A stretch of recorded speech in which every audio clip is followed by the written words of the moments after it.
guys, my name is Vidhi Kalra and welcome back to my channel 5 Minute Economics, where I teach economic concepts in a span of just 5 minutes. The topic for today is current versus constant price, which honestly telling you all that back in school I was very confused with. I always used to get confused. What is the difference between the two? What is constant? What is current? When do we use each of those?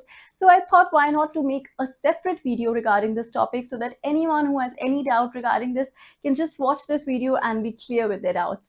So yeah, in this video, I'll be telling you the difference with examples, and after you watch this video, you'll never forget the difference between the two. I promise. So yeah, let's get started. Also, guys, don't forget to follow me on my Instagram handle, which is also called 5 Minute Economics, and do like this video and subscribe to my channel in case you haven't already. So firstly, guys, coming to the definition of current and constant price, what exactly are the two? So current price actually measures the GDP inflation or the asset prices using the actual prices in the economy. Current, as the name suggests, what is prevailing in the economy at that point of time, the current price.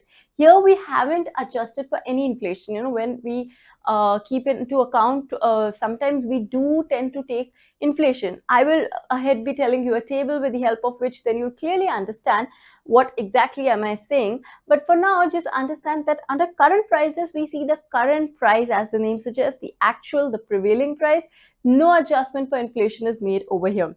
Whereas for constant price, we adjust for the effects of inflation. Using constant price enables us to measure the actual change in the output and not just the increase. So this is more of a realistic measure. If we actually have to see how the economy has performed, and over time, we have to keep in mind the constant price because this is more realistic, more practical, and this just shows us the current price.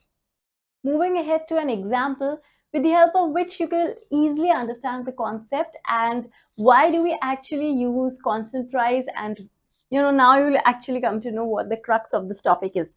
So we've taken over here 2016, 17, 18, 19, 4 years we've taken into account, and we've taken the GDP at current price over here, the price level over here, also known as the inflation, and GDP in constant price in on the right side. Okay. So initially, guys, what we notice if we subtract from 2019 to 2016 to see the increase in the current prices, clearly 114 and 114 minus 100, because we see the increase has been from 100, 105, 109, 114. So 114 minus 100 is 14%.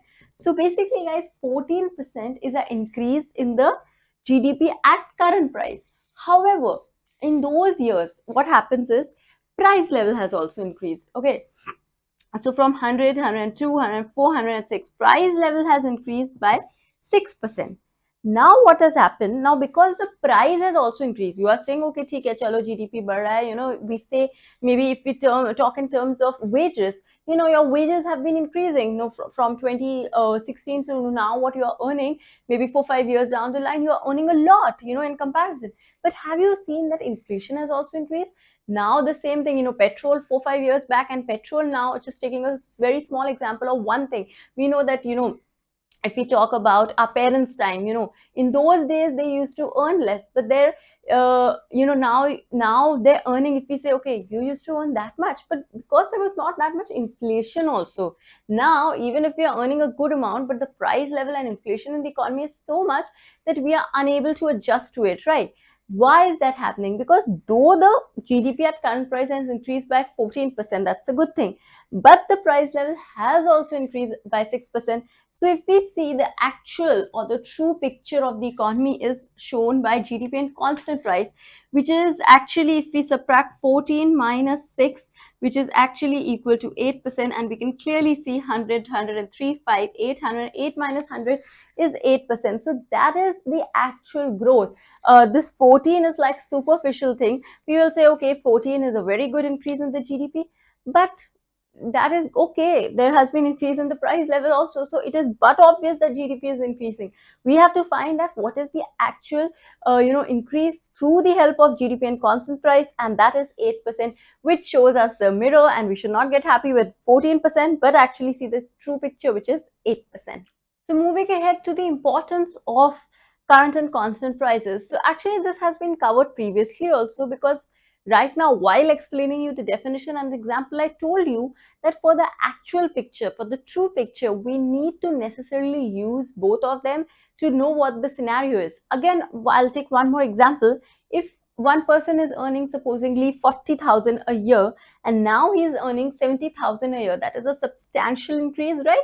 From 40 to 70,000. And if you're increasing the, increase in the wages so much, of course there is a good increase in the living standard as well, correct? But what are they saying? If the inflation in that year is 50%, the purchasing power of that extra 75% which we are getting will be reduced by inflation, though even though you are earning more, but you are spending more as well. So that is the truth and the reality, that because of 50% inflation, that 70% 75% increase will now be only 25, 75 minus 50. So we shouldn't be very happy if there is an increase in the income, but we should also see that along with the increase in income, the inflation has also increased, right? So basically, it is a guide to real wage. Through the help of current and constant prices, we are directed towards real wage. Well, real and nominal again is such a topic which I can come up in my next video. And if you want me to explain very much of such short topics, and anything you have in your mind, any topic you would like to from me actually, then definitely comment in the comment section below, and I'll see you in the next video. Pretty.